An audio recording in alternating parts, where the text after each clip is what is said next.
ముందుకు పోవాల్సినటువంటి అవసరం ఈ రోజు దేశంలో మన జనాభాని మన సంఖ్యని తగ్గించి ఈ దేశ డెమోగ్రఫీని ఈ దేశ జనాభాని మార్చాలని ప్రయత్నిస్తున్నటువంటి ముష్కరులకు సమాధానం చెప్పాలంటే ప్రతి చెల్లి ప్రతి అక్క ఖచ్చితంగా ప్రతి ఇంట్లో నలుగురు పిల్లలకి జన్మనివ్వాల్సినటువంటి అవసరం ఈ రోజు ఈ దేశ ప్రజలందరూ కూడా గుర్తించాలని నేను సవినయంగా అప్పీల్ చేస్తా ఉన్నా.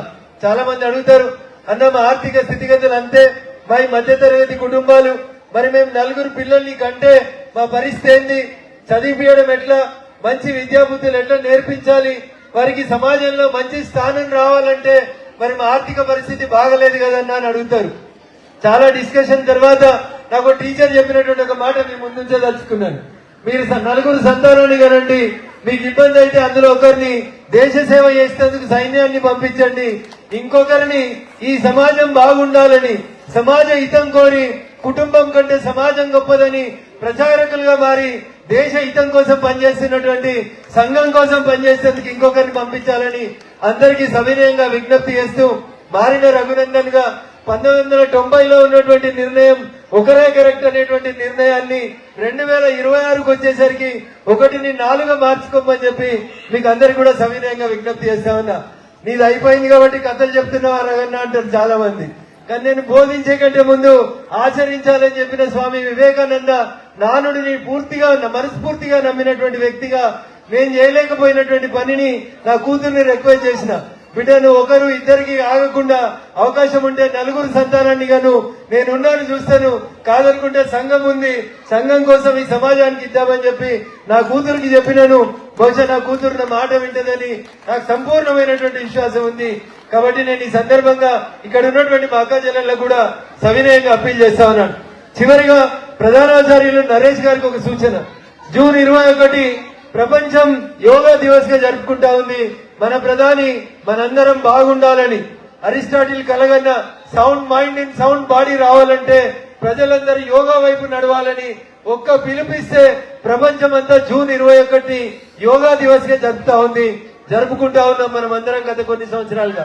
ఇక్కడికి వచ్చినటువంటి ఈ 100 లేదా 103 మంది విద్యార్థులకు కూడా మీరు ఈ ఉపమండలం 21 రోజులు యోగా ప్రాక్టీస్ చేయించి అట్లే జూన్ 21 కాంపిటీషన్ కి వాళ్ళని ప్రిపేర్ చేసుంటే బాగుండేది అనేది నెక్స్ట్ సమ్మర్ క్యాంప్ కైనా ఒక 1 అవర్ యోగా క్లాస్ ని సమ్మర్ క్యాంప్ లో యాడ్ చేయాలని ఒక టీచర్ గా నా కొలీగ్ ప్రధానాచార్యులు నరేష్ గారికి ఈ సందర్భంగా ఒక సూచనగా భావించాల్సిందిగా విజ్ఞప్తి చేస్తూ సిద్దిపేట పట్టణ పూర్వ ప్రముఖులందరికీ మా అక్క జనులకి విద్యార్థులందరికీ విజ్ఞప్తి, జూన్ 21 జరిగేటువంటి యోగా కాంపిటీషన్ లో మీరందరూ కూడా పార్టిసిపేట్ కావడానికి మీ శరీరాలను సన్నద్ధం చేసుకోండి. కేవలం 35-36 రోజులు మాత్రమే ఉంది.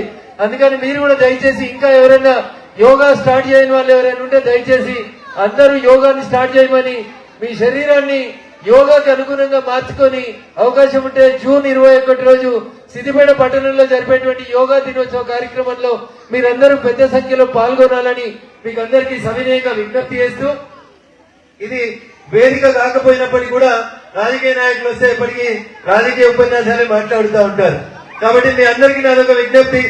దేశ ప్రధాని గారు సికింద్రాబాద్ పరేడ్ గ్రౌండ్ కు వచ్చినప్పుడు 2-3 సూచనలు మనకు చేసినారు. ఏంది మోడీ గారు వచ్చి ఇట్లా మాట్లాడినారు, పెట్రోల్ కొనుక్కోవద్దా, డీజిల్ కొనుక్కోవద్దా, బంగారం కొనుక్కోవద్దా అని చాలా మంది మనుషులలో కొన్ని ప్రశ్నలు రేకెత్తుతా ఉన్నాయి.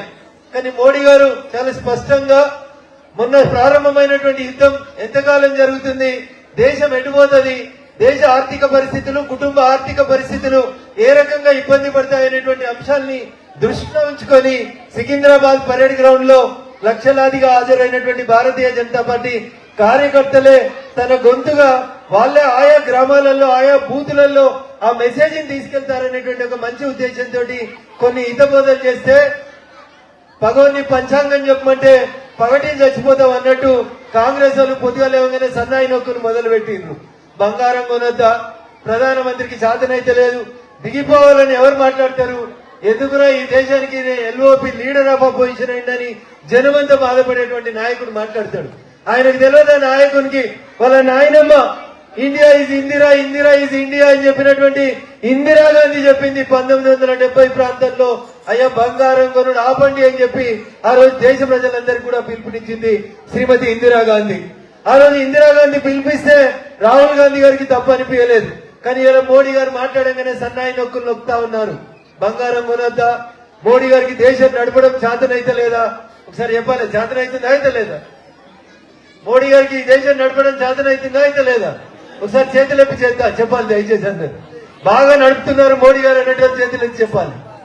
ధన్యవాదాలు. మా అక్క చెల్లెళ్ళు బంగారాన్ని త్యాగం చేసి కూడా మోడీ గారి పాలనను అభినందిస్తున్నందుకు మీకు శిరస్సు వంచి నమస్సుమాంజలి తెలియజేస్తా ఉన్నా. అక్క, రెండు విజ్ఞప్తులు. మీరు మారితేనే, మీ ఆలోచనలో మార్పు వస్తేనే సమాజం మారుతుంది. కాబట్టి మీకే అప్పీల్ చేస్తా ఉన్నా. 10 లక్షలు కట్టి 20 లక్షలు పెట్టి ఆఖరికి ఇంకా పెద్ద మొత్తంలో డబ్బులు కట్టి బంగ్లాలు కడతాం. కానీ ఇంటి మీద సోలార్ పలకలు పెట్టుకొని కరెంటు ఉత్పత్తిలో మనం కూడా రిన్యూవబుల్ ఎనర్జీని వాడుకుందామంటే ఎంతమంది సోలార్ ఎనర్జీ పెట్టుకున్నారో తమ బిల్డింగ్ల మీద చేతులు ఎత్తాలి అన్న. ఒకసారి లైట్ అడి తిప్పితే ఎవరైనా చేతి ఎత్తిరావు కనబడుతుంది. రైట్ సైడ్ 1 2 3 4 5 6 7 8 9 10 చెక్ చేస్తారా? ఉత్తగానే చేతులు ఎత్తుతున్నారు అనుకుంటున్నారు. నిజంగా పెట్టుకున్నారా? సో నాదొక విజ్ఞప్తి మీ అందరితోటి, దయచేసి పెట్రోల్ దొరుకుతుందా, డీజిల్ దొరుకుతుందా, కరెంటు కార్లు కొనుక్కుంటామా, సైకిల్ ఎక్కుతామా, రిక్షా ఎక్కుతామా, కరోనా వస్తే ఏం చేసినాం, ఇవన్నీ మనకు అన్నటువంటి అనుభవం. భారతీయులు తొందరగా మారుతారు. ఫారిన్ కంట్రీస్ వాళ్ళు మనల్ని ఎగతాళి చేసిరు. అరే భారతదేశంలో శానిటైజర్ ఉండదు, భారతదేశంలో మాస్కులు లేవు, భారతీయులు శుభ్రంగా చేతులు కట్టుకోరు అన్నం తినే కంటే ముందు, తిన్న తర్వాత అని ఎకసెక్కాలు ఆడిరు చాలా మంది. కానీ కరోనా పాండమిక్ సిచ్యువేషన్ నుంచి నరేంద్ర మోడీ గారి నాయకత్వంలో ఈ దేశంలో ఉన్న ప్రతి ఒక్కరికి 2 టీకాలు ఉచితంగా ఇవ్వడంతో పాటు